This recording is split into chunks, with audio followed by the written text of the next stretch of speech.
I saw it coming because I did not see who was taking charge of the process, who was listening, who was trying to provide any kind of guidance as to what we should be doing from one thing or one day to another. And by this, I want to also ask, as the East African community, what did we want from the beginning? Or what did we do about that? What are we doing now? And what do we want to do for where we want to go?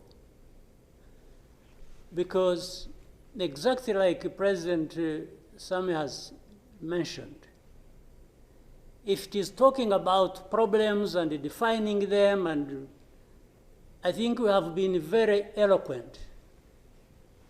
We have talked about all kinds of things.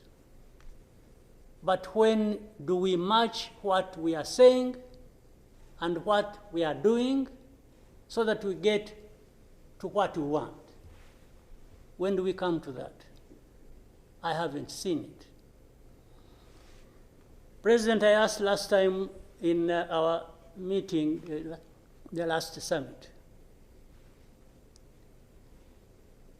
where is East African community, or does it exist? And exist for what? By the way, even now, the person or the country we are talking about is not represented as we are discussing. And it is supposed to be, the country is supposed to be part of East Africa, but nowhere to be represented. So I'm not sure what bearing what we are discussing has on what happens in the process of finding a solution in this country. I'll move on.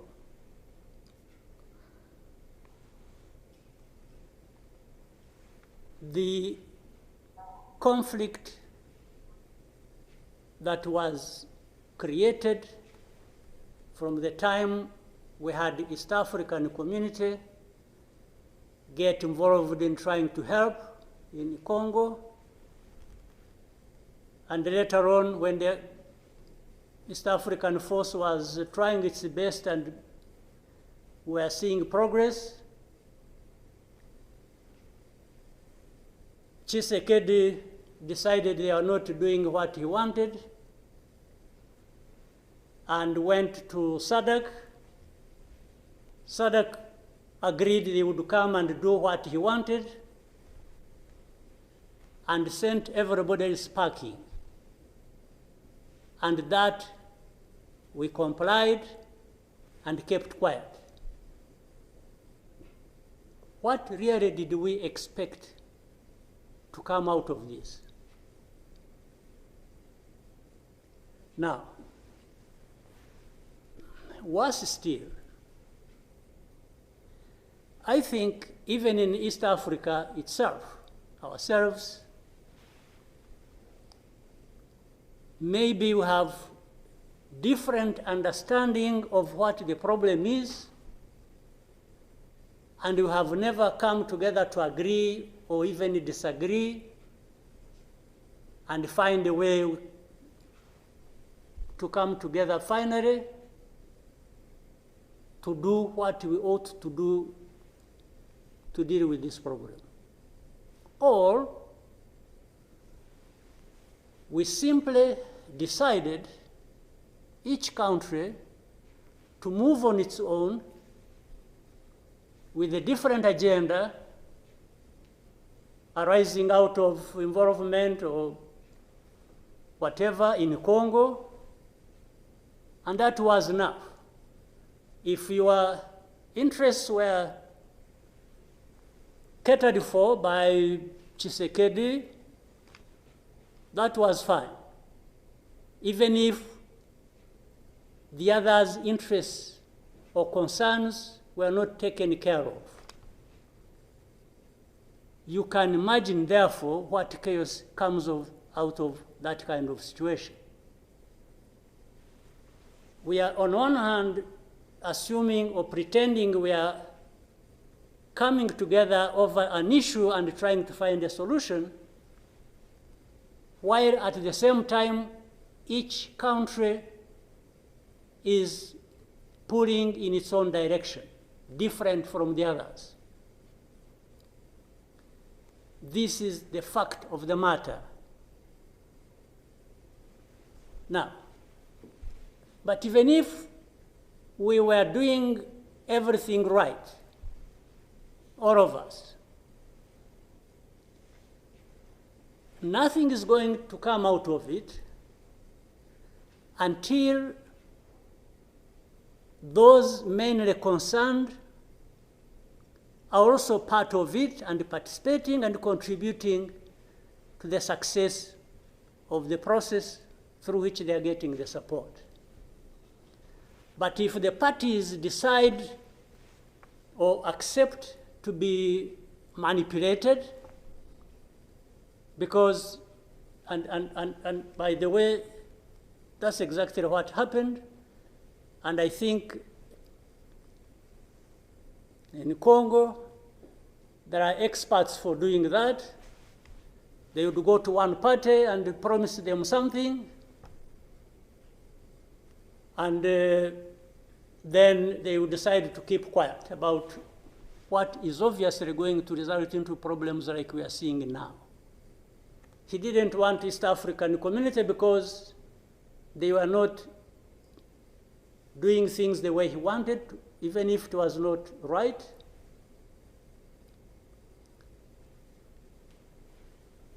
He got rid of them and he decided to bring in SADC. SADC was, without any question, coming to assist Tshisekedi to fight alongside FDLR, these murderers of our people here in this country, to fight against mercenaries, and to have Burundi on ethnic political basis decide to support Tshisekedi in whatever endeavor, including exactly doing what those murderers did to our people and what they are doing in Eastern Congo. They have displaced people, they have killed people, they have persecuted them on a daily basis for who they are. We have refugees here who have been here for the last 20 plus years, just dislocated from Congo and sent to Rwanda because they say these are ethnic Tutsis and therefore they belong to Rwanda, they don't belong there. And everybody is around. I don't know how many entities we have in Congo, honestly. We have MONUSC, we have SAMI DRC, we have mercenaries, we have Burundi, we have FDLR that has joined them. And everybody is there watching this thing, and we pretend it's like we don't understand what has been going on for all these years. And then when things like this of last week erupted, we behave like we are surprised or we are concerned about humanitarian crisis, about this and that. Isn't persecuting and killing people and displacing them part of that humanitarian concern? So as East Africans, we sit here and then do what about it? For the last 2 days, on Monday and today this morning, I spoke with the President of South Africa, who sought me out to speak with me on this matter because of their involvement in Eastern Congo. And he's also there pretending to be playing a peacemaker role. And he has a force that has been fighting alongside FDLR and has been fighting the M23 on the instructions of Tshisekedi, because these are people who are not supposed to be in Congo, that these are from Rwanda, or the M23 are not Rwandans, please. These are Congolese, and one time he accepts it, then another time he says, no, part of it is yes, and then the other part is from Rwanda, and these are He keeps on going. And how do we, leaders of our own countries, accept this to go on forever and just accept that we shall be manipulated by Tshisekedi or whoever is supporting him? And South Africa dares even issue threats about what is likely to happen after that, and so on and so forth. Of course, we will see what threats they are talking about. Maybe they should have done that exactly for which they have been issuing threats. They should have done it to clean up the mess in Eastern Congo, or to fight back those who have been trying to clean up the mess. So then you have the whole international community just confused. They talked about Rwanda, they talked about the Nairobi process. Honestly, even here, maybe you will help me understand what all this means. The processes became an end in themselves.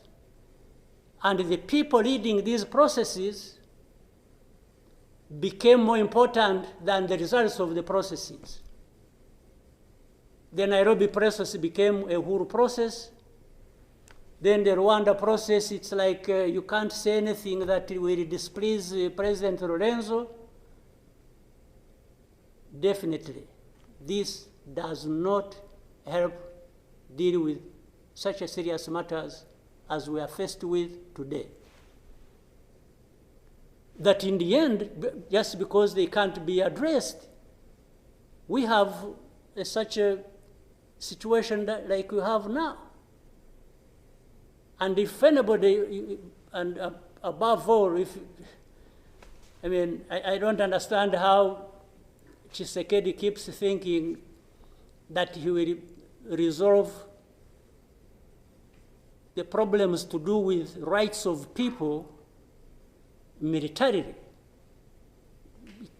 Kill them, shoot them, bring in forces that are ready to help, like especially Burundi. Well, I don't know whether that has been helpful for the last few days or weeks. They have been doing that. So I want us to, Chairman, Your Excellencies, I want us, whatever we are saying and whatever we intend to do, we capture the context rightly and then proceed based on that, and maybe we can get somewhere. But otherwise, if we keep saying good things, saying that, and to each other being nice, and then each one fulfilling their own interests other than others' interests, the common interests we have as East Africans,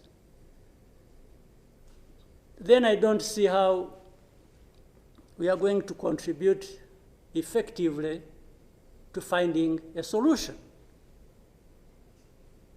But really, to have even had East African community expelled from Eastern Congo and everybody complied, and then there was quiet. It's as if it was normal or that is okay. Everything dictated by the country or the person we are trying to help. I didn't understand that. And that's where we are now. That's how we are here where we are. So let me maybe for now stop here. I would really want to hear advice of others, but I think it's not just a plaything. It's not, it's a serious matter, evidently, because it consumes people's lives. And the other day, 2-3 days ago, we lost people. There was a lot of shelling from Eastern Congo, from Goma, and killed a dozen people and injured hundreds. We will definitely take care of that. There's no question about it. Thank you, Mr. Chairman.